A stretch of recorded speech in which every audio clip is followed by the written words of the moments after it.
आज हम जिस मूवी को एक्सप्लेन करने जा रहे हैं उस मूवी का नाम है पैशन प्ले। मूवी की शुरुआत नीट नाम के एक आदमी को देखते हैं जो कि एक मैजिशियन है और यहाँ पर ट्रम्पेट बजाता है। नीट पहले एक ड्रग एडिक्टेड था, लेकिन अब उसने ड्रग लेना छोड़ दिया है। इसके बाद वो अपने पैसे लेकर वहाँ से जाने लगता है, लेकिन तभी एक गैंगस्टर नेट को मार कर बेहोश कर देता है। जब नेट को होश आता है तब वो ये देखता है कि वही गैंगस्टर उसको अपने साथ एक डेजर्ट में लेकर जा रहा है उसका मर्डर करने के लिए। गैंगस्टर नेट को डेजर्ट के बीचों बीच लेकर जाता है और वहीं उसे गोली मारने वाला होता है कि तभी अचानक कोई उस गैंगस्टर को ही गोली मार देता है और उसकी वहीं पर मौत हो जाती है। फिर उस गैंगस्टर को जिसने मारा था वो आदमी नेट के पास आता है। वो नेट को कुछ भी नहीं कहता और उस गैंगस्टर की गन और सारा सामान लेकर वहाँ से चला जाता है। नेट अकेले डेजर्ट में भागने लगता है। काफी दूर चलने पर उसे एक कार्निवल दिखाई देती है। नीट कार्निवल में जाता है जहाँ पर उसे कई तरह के करतब दिखाने वाले कलाकार मिलते हैं। फिर नेट एक बूथ के पास जाता है जिसके अंदर एक बहुत ही खूबसूरत लड़की थी। उस लड़की का नाम था लिली। लिली नेट को अपने विंग्स दिखाती है और नेट ये देखकर हैरान हो जाता है। उसे लगता है कि ये विंग्स नकली हैं, लेकिन शो खत्म होने के बाद वो लिली की बहन के पास आ जाता है और देखता है कि लिली के विंग्स असली हैं, बिल्कुल किसी परी की तरह। नेट को वहाँ देख लिली उससे कहती है कि शो खत्म हो चुका है, इसलिए तुम यहाँ से चले जाओ। नेट रिक्वेस्ट करता है कि वो भटक गया है और लिली के साथ बस एक ड्रिंक पीना चाहता है। शुरू में लिली उसे मना करती है, लेकिन फिर वो उसको अपनी बैन में आने देती है। नेट को पता चलता है कि लिली सच में अपने विंग्स के साथ पैदा हुई थी और तभी से सर्कस के साथ है और वो अपने विंग्स के कारण एक नॉर्मल लाइफ नहीं जी सकती, यहाँ तक कि वो कभी शहर में भी नहीं गई है। फिर थोड़ी देर बात करने के बाद लिली उससे कहती है कि अब तुम्हें यहाँ से चले जाना चाहिए। नेट उससे कहता है कि मैं शहर की तरफ जा रहा हूँ, अगर तुम चाहो तो मेरे साथ चल सकती हो, पर लिली उसे इसके लिए मना कर देती है और नेट बेन से बाहर निकल जाता है। हमें पता चलता है कि असल में लिली नेट को बहुत पहले से जानती है और उसने नेट के कई सारे एल्बम भी सुने हैं। बाहर नेट को यहाँ कार्निवल ऑनर सेम और उसके दोस्त रोक लेते हैं। सेम नेट को ड्रिंक करवाने के लिए लेकर जाता है और बताता है कि लिली मुझे कचरे में पड़ी मिली थी और तभी से वो मेरे साथ है और तुम उसे मुझसे नहीं छीन सकते हो। अब क्योंकि नेट को पता चल गया था कि लिली के विंग्स असली हैं, इसलिए वो नेट को जान से मारने का सोचता है। वो उसे मार नहीं वाला था, लेकिन तभी लिली ट्रक लेकर वहाँ घुस जाती है। वो नेट को लेकर वहाँ से भाग जाती है और ये दोनों शहर की तरफ जाने लगते हैं। रास्ते में गैस स्टेशन पर रुककर नेट अपने दोस्त को कॉल करता है और उसे सब कुछ बताता है कि हमें पता चला है कि नेट एक बहुत बड़ी गैंगस्टर जिसका नाम हैप्पी है उसकी वाइफ के साथ सोया था और इसलिए हैप्पी ने नेट को मारने के लिए अपने आदमी भेजे थे। अपनी जान बचाने के लिए लिली को हैप्पी के पास भेजने का प्लान बनाता है। तभी नेट देखता है कि लिली तेज हवा में उड़ने की कोशिश कर रही है और फिर लिली उसे बताती है कि उसकी विंग्स उसका वेट नहीं उठा सकते, इसलिए वो उड़ नहीं सकती। फिर नेट लिली के फोटो खींचने लगता है ताकि वो उन फोटोज को हैप्पी को दिखा सके। रास्ते में नेट लिली को बताता है कि हैप्पी नाम का डॉन उसकी जान के पीछे पड़ा हुआ है क्योंकि वो उसकी वाइफ के साथ इंटीमेट हुआ था। फिर रात होने पर वो दोनों होटल में रुकते हैं। नेट लिली को बताता है कि उसे ओशियन देखना है और उसने आज तक कभी ओशियन नहीं देखा। ये सुनने के बाद नेट प्रॉमिस करता है कि वो उसे ऐसे घर में लेकर जाएगा जहाँ से ओशियन 24 घंटे दिखाई देती हो। होटल रूम में लिली अपना कोट उतारती है और तभी नेट लिली के विंग्स के बारे में उससे कुछ बोल देता है जिससे लिली को काफी खराब लगता है और वो दोनों अलग अलग बेड पर ही सोते हैं। लिली सुबह जल्दी उठकर होटल छोड़कर कहीं चली जाती है। तब नेट उसे ढूंढने लगता है तो मैनेजर से पता चलता है कि लिली ने कुछ कॉल किया और फिर वो यहाँ से चली गई। अभी नेट उस नंबर को फिर से डायल करता है और उसे पता चलता है कि लिली एक डॉक्टर के पास गई है अपने विंग्स को हटवाने के लिए। वो तुरंत ही उस डॉक्टर के पास पहुंच जाता है और नेट उसे समझाता है कि तुम्हें ऐसा नहीं करना चाहिए, तुम इसी वजह से बहुत स्पेशल हो। और ये सुन लिली नेट की बात मान लेती है और विंग्स नहीं कटवाती। जाने से पहले नेट डॉक्टर को धमकी देता है कि वो लिली के बारे में किसी को ना बताए वरना वो उसे जान से मार देगा। इसके बाद नेट हैप्पी से मिलने आता है और लिली की फोटो दिखाता है। हैप्पी को ये फोटो नकली लगती है और वो नेट को मारने की धमकी देता है। उस पर नेट उसे कहता है कि अगर तुमने मुझे मार दिया तो तुम्हें ये लड़की कभी नहीं मिलेगी। नेट चाहता था कि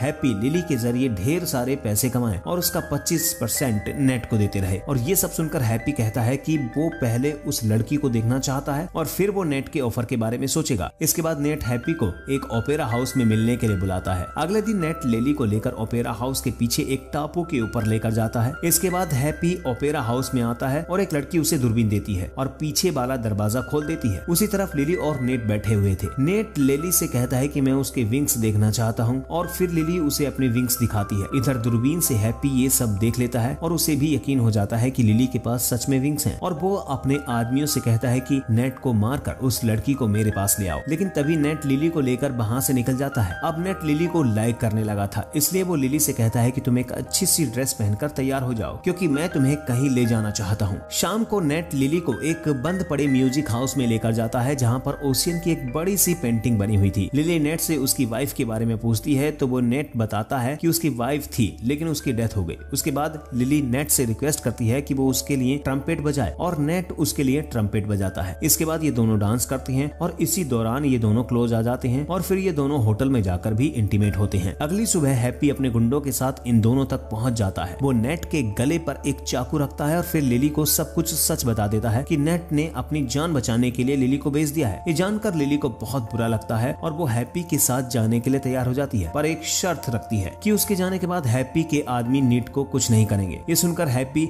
लिली की बात मानकर उसे अपने साथ ले जाता है, लेकिन लिली के वहां से जाने के बाद हैप्पी के आदमी नेट को बुरी तरह से पीट देते हैं। नेट अपने दोस्त हैरेट को फोन करके अपने पास बुलाता है और उससे कहता है कि उसे लिली वापस चाहिए क्योंकि वो उससे प्यार करता है। इस पर दोनों मिलकर एक प्लान बनाते हैं। हैरेट एक डिलीवरी ट्रक लेकर हैप्पी के घर जाता है। वहाँ पर हैरेट सिक्योरिटी गार्ड का ध्यान भटकाती है और पीछे से नेट हैप्पी के घर में घुस जाता है। अंदर नेट देखता है कि लिली हैप्पी के साथ बैठकर मूवी देख रही होती है और नेट उसके सामने आ जाता है और लिली से कहता है कि वो उसके साथ वापस चले। हैप्पी लिली से पूछता है कि क्या वो नेट के साथ वापस जाना चाहती है। इस पर लिली साफ इनकार कर देती है और कहती है कि उसे यहाँ पर रहना ज्यादा पसंद है। ये सुनकर नेट को बहुत दुख होता है और फिर वो वहाँ से चला जाता है। लिली हैप्पी को फिर से याद दिलाती है कि जब नेट जिंदा है तब तक ही वो उसके साथ रहेगी और हैप्पी प्रॉमिस करता है कि वो नेट को नहीं मारेगा। नेट वापस अपने घर चला जाता है। अगले दिन उसे पता चलता है कि उसे जॉब से निकाल दिया गया है क्योंकि वो इतने दिनों से गायब था। अब नेट को पैसों की बहुत कमी हो जाती है और वो अपना ट्रम्पेट भी बेच देता है। कुछ दिनों बाद नेट अपने एक पुराने दोस्त के पास जाता है जिसकी नेट ने पहले काफी हेल्प भी की थी। वो उससे मदद मांगता है और वो कहता है कि वो उसके साथ पार्टीज में ट्रम्पेट बजा सकता है। इधर हैप्पी लिली को बताता है कि उसका असली नाम माइक है और उसका हैप्पी नाम मजाक में रखा गया है क्योंकि वो हमेशा उदास रहता था, लेकिन वो लिली को पाकर अब सच में बहुत हैप्पी है। फिर शाम को हैप्पी लिली को पार्टी में लेकर जाता है और इत्तेफाक से नेट भी उसी पार्टी में म्यूजिक बजाने का काम कर रहा था। फिर नेट लिली को देख उसके पास जाता है, लेकिन लिली उससे कोई बात नहीं करती और हैप्पी के साथ वहाँ से चली जाती है। ये देखकर नेट को बहुत बुरा लगता है और वो एक बार में जाकर ड्रिंक करने लगता है। वहाँ पर उसे एक लड़की मिलती है जो कि उसे सेड्यूस करती है और फिर नेट उसके साथ इंटीमेट होने के लिए उसे अपने घर ले आता है, लेकिन ये लड़की चालाकी से नेट को एक जहरीला ड्रग दे देती है। दरअसल इस लड़की को सैम ने भेजा था नेट को मारने के लिए, लेकिन हैरेट सही समय पर आकर नेट की जान बचा लेती है। इसके बाद से सैम लिली को खोजते हुए हैप्पी के घर पहुंच जाता है, लेकिन हैप्पी उसे देखते ही गोली मार देता है। अब हैप्पी लिली से बहुत गुस्सा हो गया था और उसे वो फोर्सफुली वहां से ले जाता है। कुछ दिनों बाद नेट को खबर मिलती है कि हैप्पी ने क्लब ओपन किया है जिसमें वो विंग्स वाली लड़की दिखाता है। ये सुनते ही नेट समझ जाता है कि वो लड़की लिली है। नेट हैरेट के साथ हैप्पी के क्लब में जाता है और देखता है कि लिली एक ग्लास के बॉक्स में बंद है और उसके सामने कई अमीर लोग बैठे हुए हैं और नेट लिली के पास आता है और ग्लास तोड़कर अपने साथ उसे भगा ले जाता है। दोनों भागते हुए बिल्डिंग की छत पर जाते हैं, लेकिन अब यहाँ से कोई रास्ता नहीं था और हैप्पी भी अपने आदमियों के साथ यहाँ पर आ जाता है और नेट लिली से कहता है कि ये दोनों अब उड़कर यहाँ से भागेंगे। इस पर लिली उसे बोलती है कि वो ये नहीं कर पाएगी। इसी बीच नेट बिल्डिंग से कूद जाता है और लिली भी उसे बचाने के लिए उसके पीछे कूद जाती है और फिर लिली उसे पकड़कर उड़ने लगती है और उड़ते उड़ते ये दोनों वहाँ से भाग जाते हैं। काफी दूर जाने पर नेट को डेजर्ट में अपनी कार मिलती है जिसमें वो गैंगस्टर उसको लेकर आया था। वहाँ पर वो अपनी लाश भी देखता है जिससे पता चलता है कि उस गैंगस्टर ने उसे पहले ही मार दिया था और अभी तक जो कुछ भी हो रहा था वो बस उसका इमेजिनेशन था और लिली कोई और नहीं बल्कि एक एंजल थी जो उसकी आत्मा को लेने आई थी। और फिर ये मूवी यहीं पर एंड हो जाती है।